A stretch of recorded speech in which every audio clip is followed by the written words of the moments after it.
Vážení priatelia, ja vás vítam na besede s Ondrejom Kalamárom. Ja si dovolím ešte povedať jednu veľmi podstatnú informáciu. Bolo spomenuté, že táto knižka vznikla v spolupráci s Danielom Hevierom, ktorý sa netradične podujal na úlohu ilustrátora, ako aj v tejto prvej, ale hlavne vznikol aj v spolupráci so spoločnosťou Andyho Warhola, medzilaborstia, ktorá ju teda výrazne podporila. A tým pádom vlastne aj múzeum Andyho Warhola, za čo im patrí moja obrovská vďaka.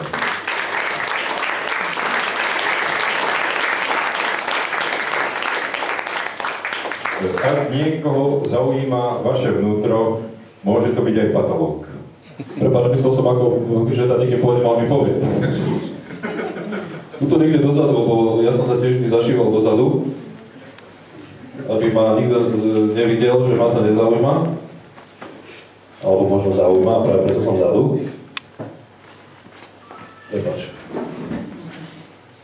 Tak skús nejaké písmeno. H. No na H poznáme veľmi veľa. Presne viem, na čo myslel. A je tam. História pozná len málo ľudí, ktorí mali všetko skutočne na háku. Jedným z nich bol Jánošík.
Bezmenná kráska, ktorá mi nedala šancu.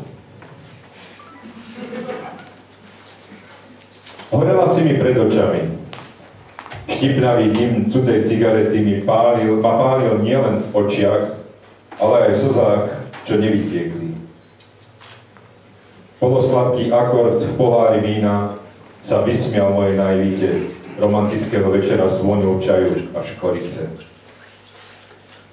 Fálim si radšej hlavu do gule a načmáram na stenu niečo vulgárne, napríklad srdce, veď jeho tep je takisto obscénny, ako napríklad súlož.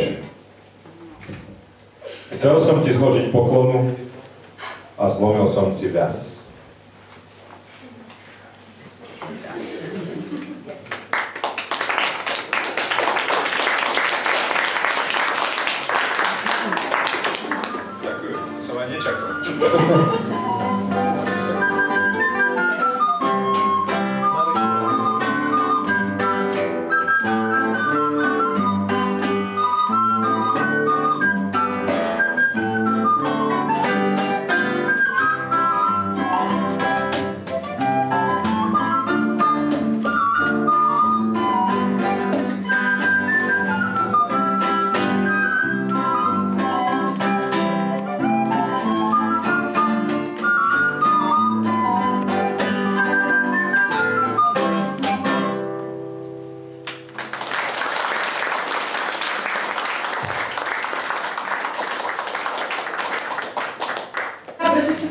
Práve medzilaborce, práve Andyho Warhola, možno, neviem, či z toho, že akože sa podielali na tej knihe a tak.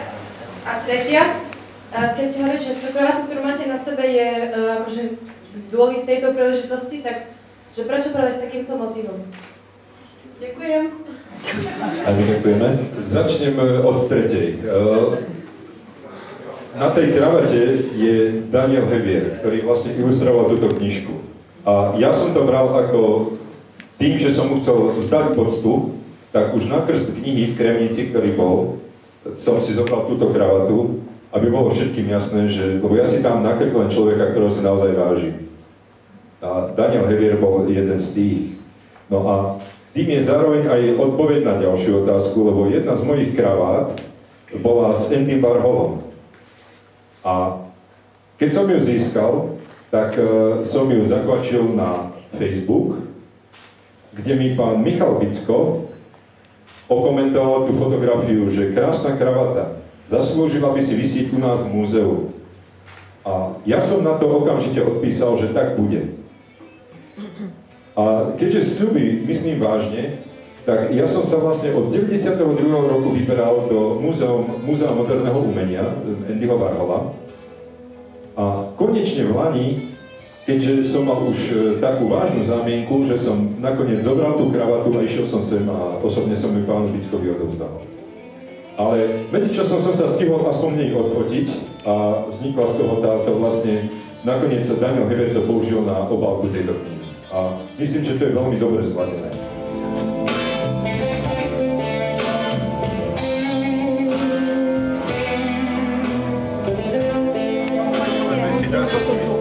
Tu máte krásneho Salvatora Daliho. To je ináč. Ráno som sa sprchoval vážne. Sice včera to bolo.